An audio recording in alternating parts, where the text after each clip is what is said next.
Good morning. I am Samoon Ahmed, Assistant Professor, Global University, and your subject is Pharmaceutical Jurisprudence, Unit 5. It's your revision, means आपके 5 unit complete हो गई पांचों, but just ये revision है. Today's your topic drug inspector. Drug inspector क्या है कि ये एक एग्जीक्यूटिव बॉडी है जो गवर्नमेंट ने एम्प्लॉय किया किसी एरिया पे या डिस्ट्रिक्ट पे, जो कि उस एरिया की ड्रग सेलिंग, मैन्युफैक्चरिंग, डिस्ट्रीब्यूशन, इन सब चीजों को कंट्रोल करेगा. यानी गवर्नमेंट ऑफिशियल है, गवर्नमेंट बॉडी है जो इन चीजों को कंट्रोल कर रहा है. जो मैंने तुम्हें ड्रग एंड कॉस्मेटिक एक्ट पढ़ाया था उसमें जो है ये गवर्नमेंट एक प्रोविजन दे रखा सेक्शन 21 में कि एक इंस्पेक्टर एम्प्लॉय होगा, और जो आयुर्वेदा यूनानी में है वो 33G में है. पर जो भी इंस्पेक्टर होगा उसमें ये होना चाहिए कि उसे इस बात की वो तस्दीक करे कि मैं फाइनेंशियल इंटरेस्ट नहीं लूंगा इंपोर्ट, मैन्युफैक्चरिंग, डिस्ट्रीब्यूशन में. यानी ड्रग इंस्पेक्टर जो है ये काम नहीं करता होना चाहिए. ऐसा ना हो कि वो मैन्युफैक्चरिंग डिस्ट्रीब्यूशन करने लगा उनके साथ मिलकर. तो गवर्नमेंट ने पहले ही कहा उसे एक एफिडेविट देना पड़ेगा कि मैं ये काम नहीं करूंगा मैन्युफैक्चरिंग डिस्ट्रीब्यूशन ऑफ ड्रग्स का, यानी मेडिसिन बनाने में कोई मैं रोल नहीं करने का, जस्ट इंस्पेक्टर का काम करूंगा. नेक्स्ट है क्वालिफिकेशन. क्वालिफिकेशन क्या है इंस्पेक्टर की कि उसे ग्रेजुएट होना चाहिए फार्मेसी या फार्मास्यूटिकल केमिस्ट्री या फार्माकोलॉजी या माइक्रोबायोलॉजी में, प्लस 18 मंथ का एक्सपीरियंस होना चाहिए, यानी 1.5 साल का एक्सपीरियंस होना चाहिए शेड्यूल C या C1 में. यानी किसी भी C या C1, ये मोस्टली मेडिसिन C1 में ही आती है. इनमें 18 मंथ का एक्सपीरियंस होना चाहिए, या फिर इंस्पेक्शन में 3 साल का होना चाहिए. मतलब यह है कि ग्रेजुएशन के साथ इंडस्ट्रियल एक्सपीरियंस भी होना चाहिए. अब इसकी पावर क्या है इंस्पेक्टर की? एक तो इसे पावर है कि वो किसी भी प्रीमिसेस मतलब जो तुम्हारा मेडिकल स्टोर, हॉस्पिटल्स, क्लिनिक जो भी रहा तुम्हारा, उन सब चीजों को जहां मैन्युफैक्चर्ड हो रही हो या सोल्ड हो रही हो या स्टॉक हो या रखी हुई हो डिस्ट्रीब्यूशन के लिए, उन सब चीजों को वो इंस्पेक्शन कर सकता है. मैं सिर्फ ग्रीन पोर्शन पढ़ूंगा, वही हाईलाइट पोर्शन, यानी कि वही पढ़ना. ठीक है, वो उन सब चीजों को इंस्पेक्ट कर सकता है. अब उसे दूसरी पावर क्या है कि वो take sample of any drug और कॉस्मेटिक, वो किसी भी जगह का से प्रीमिसेस से जहाँ मैन्युफैक्चर्ड हो रही हो या सेल के लिए रखी हो, डिस्ट्रीब्यूशन हो रहा हो, वहां से सैंपल ड्रा कर सकता है, निकाल सकता है. दूसरा सेकंड पॉइंट, वो किसी भी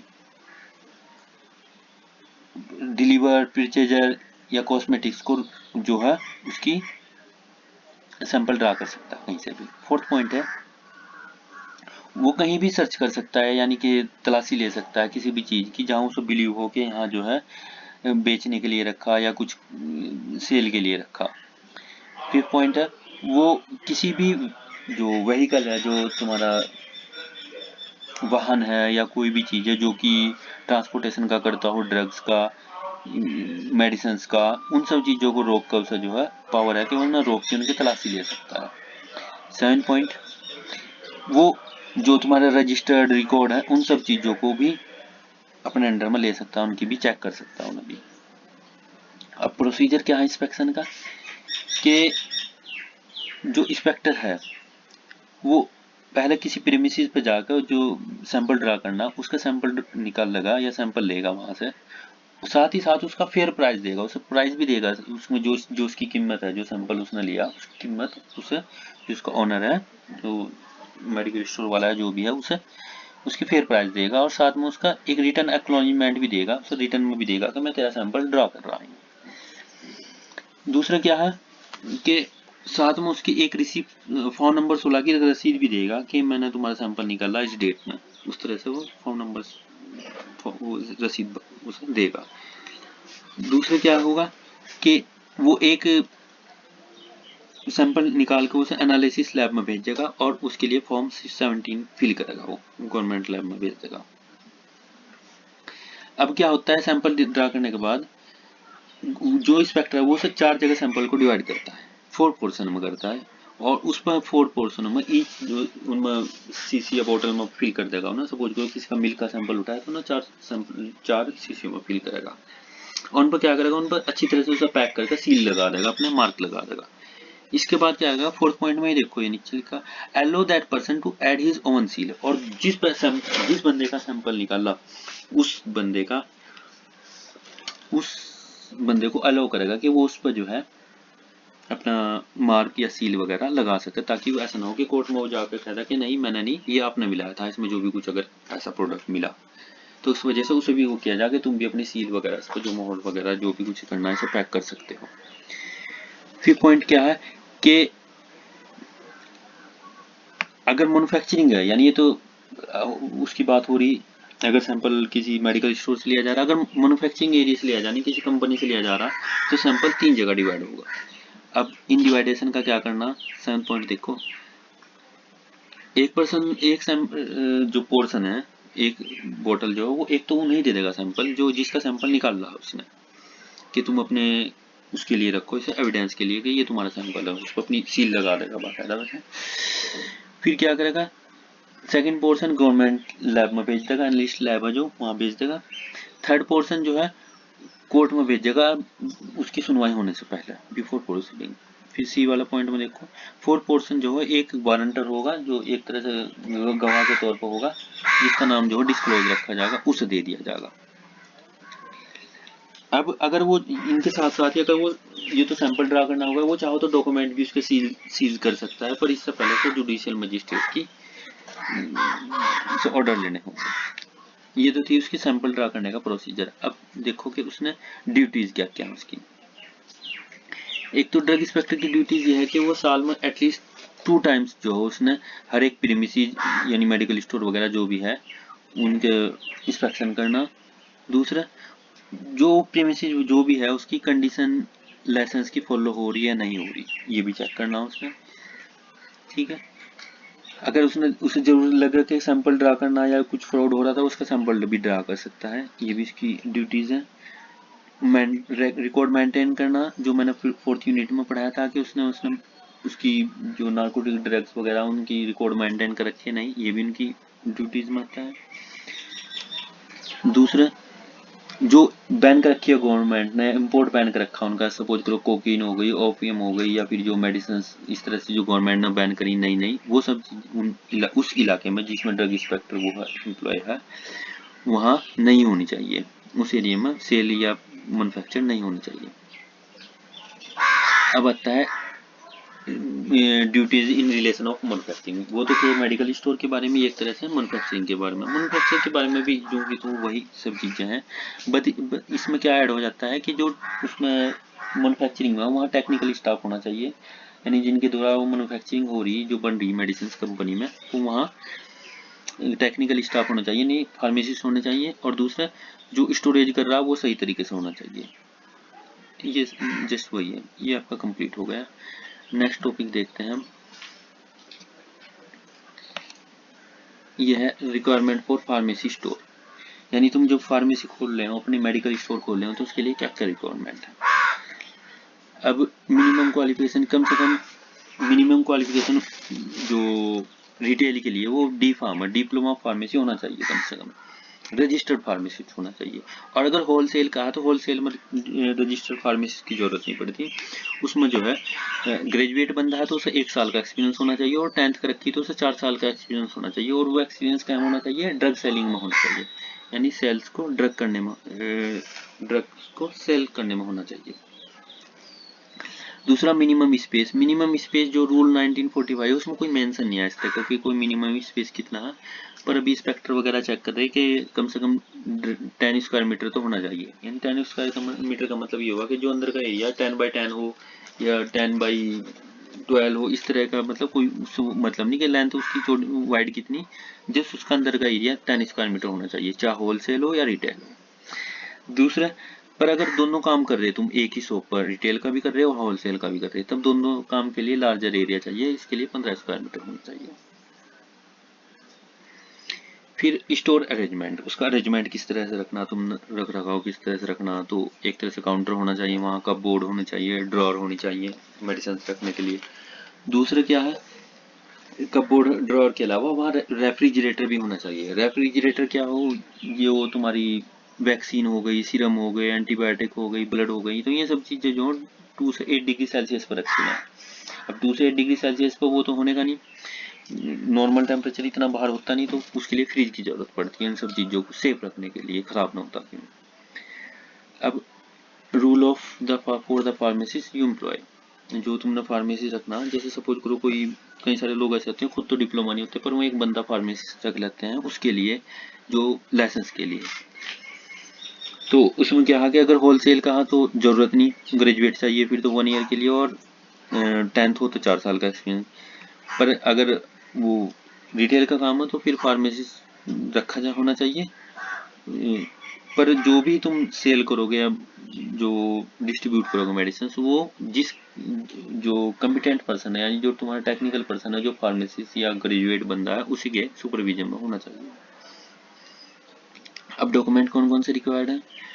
एक तो लाइसेंस के लिए तुमने एप्लीकेशन फॉर्म 19 फिल करना होगा, उसमें सारी इन्फॉर्मेशन वगैरह फिल करनी होगी। दूसरा 1500 रुपये फीस पे करनी होंगी, जो 3000 भी होती है कहीं कहीं किसी स्टेट में। दूसरा एक अटेस्टेड कॉपी होनी चाहिए डिप्लोमा फार्मेसी का, जो तुम्हारा इंस्टीट्यूशन का रहा उसकी डिप्लोमा फार्मेसी होना चाहिए। एक अटेस्टेड कॉपी होनी चाहिए जो तुम्हारा फार्मेसी काउंसिल ऑफ इंडिया यानी लखनऊ से जो तुम्हारा सर्टिफिकेट मिलेगा पीसीआई से, वो सर्टिफिकेट की कॉपी होनी चाहिए, अटेस्टेड कॉपी। मैट्रिकुलेशन 10th का मार्कशीट होनी चाहिए। और इसमें 2 एफिडेविट लगते हैं, एक तो एफिडेविट हो गया क्वालिफाइड पर्सन जो यानी फार्मासिस्ट वगैरह हो गया, दूसरा जो तुम्हारे जिस बंदे की शॉप है यानी जिसके हाथ तुमने अपना लाइसेंस कर रहे हैं जॉब कर रहे हैं उसके उसका लगेगा, 2 एफिडेविट लगेंगे। अगर फार्मासिस्ट है जिसने पहले भी जॉब की, सपोज करो मैंने कहीं और भी पहले जॉब की, तो मुझे क्या होगा उस पुराने वाले का रिलीविंग लेटर देना पड़ेगा कि मैंने वहां से जॉब छोड़ दी, उसकी मोहर साइन वगैरह लेके, तब मैं नई जगह जो है अपना फार्मेसी का काम कर सकता हूँ, यानी फार्मेसिस्ट एम्प्लॉय हो सकता हूँ। रिलीविंग लेटर हो गया, एफिडेविट हो गया जो जिस बंदे का है वो शॉप है। दूसरा एक मैप होना चाहिए जहाँ तुम्हारे मेडिसिन से नक्शा होना चाहिए उसका, जो आर्किटेक्ट वगैरह बना देते हैं। एक तुम्हारी रेंट रिसिप्ट होनी चाहिए, अगर तुम किराए की दुकान है तुम्हारी तो उसकी रेंट रिसिप्ट लगेगी जब तुम लाइसेंस अप्लाई कर रहे हो। एक कॉपी अगर तुम पार्टनरशिप में है कोई तो उसकी पार्टनरशिप की कॉपी होनी चाहिए तुम्हारी। दूसरा रेफ्रिजरेटर की जो परचेज स्लिप है, जो जिस स्लिप है जो रेफ्रिजरेटर की, वो भी तुमने साथ में लगानी होगी। दूसरा भी फार्मेसी क्या कर रही, फार्मेसी जो है आगे अभी इम्प्लीमेंट नहीं किया, पर वो कह रहे हैं कि जो हम नेक्स्ट उसमें व्हाइट कोट कंपलसरी कर देंगे, साथ में नेम प्लेट लगी हुई होगी फार्मासिस्ट की जो वहाँ मेडिकल स्टोर पर काम कर रहा है, एक तरह से जिसका लाइसेंस लगा हुआ है वो वहाँ से होना चाहिए व्हाइट कोट पहनकर। इसकी लाइसेंस की वैलिडिटी जो तुमने अप्लाई किया 5 साल की होती है, 5 साल के बाद ये रिन्यू करना होता है। अब रिन्यूअल में कौन कौन से डॉक्यूमेंट चाहिए हैं? एप्लीकेशन फॉर्म 19 ही जाएगा, एप्लीकेशन फीस 1500 रुपये या 3000 वो सेम कंडीशन होगी। अगर तुम्हारा 4 महीने हो गया तो तुम 500 रुपये हर महीने के हिसाब से तुम्हारे 2000 रुपये लगेंगे, यानी हर महीने के 500 रुपये।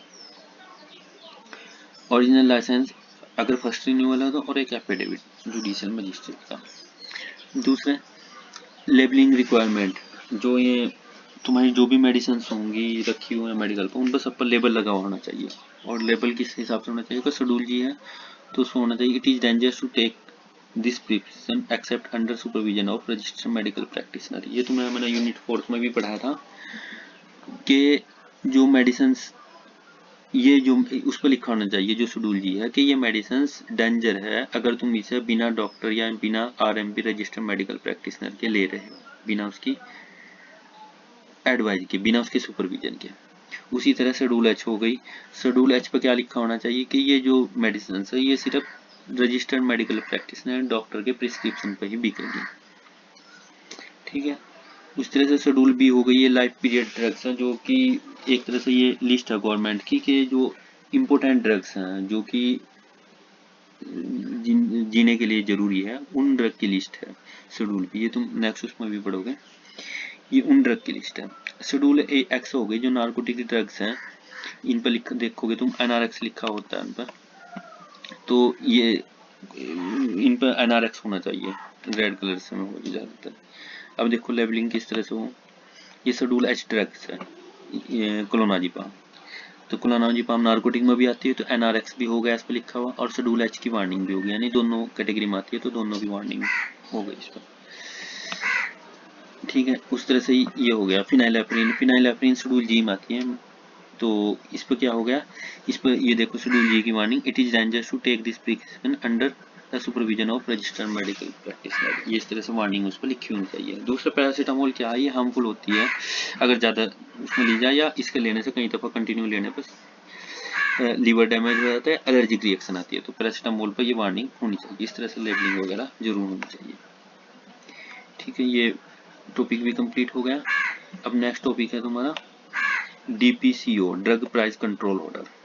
1995 में आया था, 1995, फिर इसमें कुछ चेंज करके 2013 में ये चेंज किया गया कुछ। इस रूल में क्या है कि WHO ने कहा कि जो गरीब कंट्री हैं, जो डेवलप हो रही हैं, भी डेवलपिंग कंट्रीज, उनमें जो हेल्थ का खर्चा है वो काफ़ी कम है, गवर्नमेंट भी उसमें इतना खर्च नहीं करती। और जो डेवलप कंट्री है, जो रिच कंट्री है जैसे जर्मनी, इटली, तो ये हेल्थ पर काफ़ी खर्च करते हैं।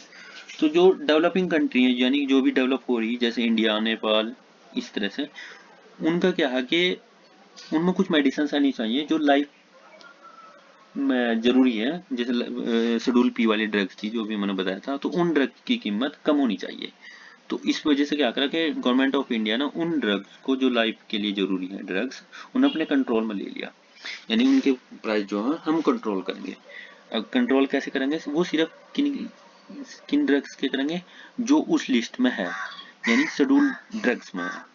अब ये drug DPCO, drug price control order, किन पे लागू हो रहा है, सिर्फ शेड्यूल ड्रग्स पर। शेड्यूल ड्रग्स कौन सी हैं, ये देखो, NLEM, ये national list of essential medicine, जिसके बारे में मैं अभी भी बता रहा था। ये एक गवर्नमेंट की लिस्ट है जिसमें 348 ड्रग्स हैं, 348 ड्रग्स हैं, जिन ये तो एक तरह से 348 ड्रग है जिनसे 628 फॉर्मुलेशन हो रही। ठीक है, इनसे 348 की 628 फॉर्मुलेशन बना रखी है। तो ये सिर्फ जो रूल है वो इन लिस्ट, यानी एसेंशियल लिस्ट ऑफ मेडिसिन, इसी पे ही लागू होगा, 348 ड्रग पे ही, यानी 628 फॉर्मुलेशन पे ही लागू होगा। ये कैसे हो रहा, अब देखो, शेड्यूल फॉर्मुलेशन, कंपनियां क्या करती हैं, खुद को इस लिस्ट से बाहर करने के लिए, यानी कि ये रूल हमारे पर नहीं लगा, इस वजह से नए नए फॉर्मूले डेवलप कर लेती है, कुछ ना कुछ चेंज कर देती है उसमें, ताकि वो DPCO उन पर लागू ना हो। वो कैसे करते हैं, एमोक्सिसिलिन 250 mg इंपोर्टेंट ड्रग है, तो यानी ये उसमें होगी शेड्यूल ड्रग्स में, ये DPCO के कंट्रोल में होगी, इसके प्राइस कम होंगे। पर उन्होंने क्या करा, एमोक्सिसिलिन 125 mg बना दी बच्चों के लिए। उससे क्या हो गया, उसमें वो DPCO से बाहर हो गया, यानी अब वो अपनी मर्जी चाहे जितना जो है ड्रग्स का प्राइस रख सकते हैं। दूसरा, इस तरह से बाहर कर लिया उन्होंने। अब देखोगे तुम, बच्चों की जो माउथ डिजोल्विंग वो आती है, वो सारी की सारी क्या होती है, उनके प्राइस ज्यादा होते हैं। दूसरा, नॉन शेड्यूल फॉर्मुलेशन जैसे एक्लोफिनैक, नॉर्फ्लोक्सासिन, रेबिप्राजोल, ये अंडर पेटेंट है, अभी पेटेंट चल रहा है, पर वो चल रही है एक तरह से, ये एथिकल में है अभी। तो एथिकल वालों पर तो गवर्नमेंट का रूल होता ही नहीं, वो तो सिर्फ जेनेरिक मेडिसिन पर लागू होता है। तो इस वजह से क्या हो, इन ड्रग्स को गवर्नमेंट कंट्रोल नहीं करती, अपने मनमर्जी से चाहे जितने ड्रग्स के प्राइस रख ले। ठीक है, अब कोई भी प्रिपरेशन अगर इन के साथ बनती है, सपोज करो ये वाली देखो तुम कि पैरासीटामोल हो गई, एक्लोफिनैक, तो पैरासीटामोल तो शेड्यूल ड्रग्स में, पर एक्लोफिनैक है नहीं, तो इन्होंने क्या करा, नई फॉर्मुलेशन बना दी इसमें, तो ये फॉर्मुलेशन है नहीं उस लिस्ट में। तो इस वजह से ये क्या हो गया, ये तुम्हारी जो प्रिपरेशन है ये बाहर हो गई DPCO, drug price control order से, और अब ये मन मर्जी से चाहे जितना अपना प्राइस रख सकते हैं। उसी तरह paracetamol 325 mg, paracetamol 500 mg, 625 mg, ये तो उसमें मेंशन है ड्रग, जो national list of essential medicine है, पर जो ये पैरासीटामोल 325 mg ये लिस्ट में मेंशन नहीं है। तो अब तुम देखोगे डिकोल टोटल में क्या हुआ उसमें 325 mg डला हुआ, तो इसको वजह से क्या हो, पैरासीटामोल वाली 50 पैसे की और डिकोल टोटल 325 mg की बिकेगी। ठीक है, और भी कई सारे ऐसे मेडिसिन तुम इस तरह से देखोगे। अब दूसरे देखोगे, डाइक्लोफिनैक 50 mg है, ये एसेंशियल लिस्ट में शामिल है, तो डाइक्लोफिनैक 50 mg तो लिस्ट में, उसमें प्राइस ज़्यादा नहीं रख सकते, पर उन्होंने क्या किया, उसी का ऑइंटमेंट बना दिया, एक न्यू फॉर्मुलेशन बना दी। इस न्यू फॉर्मुलेशन होने की वजह से क्या होगा, उसके प्राइस ज़्यादा हो गए, अब वो उसको कंट्रोल में नहीं रख सकते, ड्रग प्राइस कंट्रोलर में वो अपनी मर्जी से चाहे जितने प्राइस रख सकते हैं। अब ये गवर्नमेंट कंट्रोल कैसे कर रही है प्राइस पर, वो एक फॉर्मूला बना रखा उन्होंने, ये जो सामने तुम्हें स्क्रीन पर दिख रहा। इस पर क्या हो रहा कि MRP मैक्सिमम रिटेल प्राइस या RP रिटेल प्राइस, किसी भी चीज की तुम कीमत डिसाइड करनी तो कैसे करोगे, एक तो पहले देखोगे कि हर चीज की कॉस्ट ऐड कर दोगे, उसमें मटेरियल कॉस्ट ऐड कर दोगे, उसमें कन्वर्जन कॉस्ट ऐड कर दोगे, हर चीज की कॉस्ट ऐड कर दोगे, प्लस अपना मुनाफा ऐड कर दोगे, प्लस जो मार्केटिंग में बेचने का जिस रेट तक वो बिकेगी वो उनका भी तो पहले मार्जिन देना पड़ेगा, सब जो मार्केटिंग वाले बंदे हैं उनका भी पहले ऐड करना पड़ता है, प्लस जो गवर्नमेंट के टैक्स हैं वो भी ऐड करने पड़ेंगे, उन सब चीजों को कॉस्ट को ऐड करके उसका जो है रिटेल प्राइस फिक्स किया जाता है। अब ये आरपी ये नीचे देखोगे तुम, आरपी क्या है, रिटेल प्राइस। अब किसी भी चीज का कॉस्ट तुमने डिसाइड करना कितना करना, तो वो कैसे करोगे, maximum retail price equal to उसमें मटेरियल की कॉस्ट ऐड करोगे, ठीक है, मटेरियल की कॉस्ट में प्लस उसमें कन्वर्जन कॉस्ट ऐड करोगे। कन्वर्जन कॉस्ट कैसे ऐड होगी, मतलब ये समझो तुम पाउडर ही ले रहे सब शुरू में, ड्रग्स के पहले तो पाउडर ही तुमने उसे टैबलेट में कन्वर्ट करा, तो टैबलेट में कन्वर्ट करने में तुम्हारी लेबर भी लगी, तुम्हारी मशीन भी लगी, उसमें लाइट भी लगी और चार्ज भी लगी, तो ये सारे के सारे क्या हो गए, कन्वर्ट करने में कन्वर्जन कॉस्ट हो गई, जो तुम्हारे प्रोसीजर में हो गई। ये गवर्नमेंट डिसाइड करती है कितनी कन्वर्जन कॉस्ट है, उसमें पैकिंग की कॉस्ट भी ऐड होगी, प्लस उसमें पैकेजिंग चार्ज जो मैन पावर लगी उसका भी ऐड होगी, प्लस उसमें जो बनाने के बाद जो खर्चा होगा, क्योंकि तुमने तो maximum decide retail price decide करने हैं ना, तो एमआरपी डिसाइड में उसका भी मार्जिन लिखो करोगे तुम, जो रिटेलर है होलसेलर है उन्हें भी तो मुनाफा होना चाहिए, तो पहले ही ऐड करना पड़ेगा उनका भी। गवर्नमेंट की टैक्स भी देना तुमने, जीएसटी वगैरह जो भी, वो भी ऐड करनी पड़ेगी, वो भी तो कस्टमर ही देगा, तो वो उन सब चीज़ों को ऐड करते हैं। ऐड करने के बाद उनका जो है टोटल ये तुम्हारा ये प्राइस जो है फिक्स होते हैं, और इनमें मार्जिन कितना होता है, जो ये मार्केट के बंदे जो होलसेलर रिटेलर है 8% 16% इस तरह से होता है, तो इस तरह से गवर्नमेंट इस फॉर्मूले के अकॉर्डिंग उनके रेट जो है फिक्स करती है। Thank you.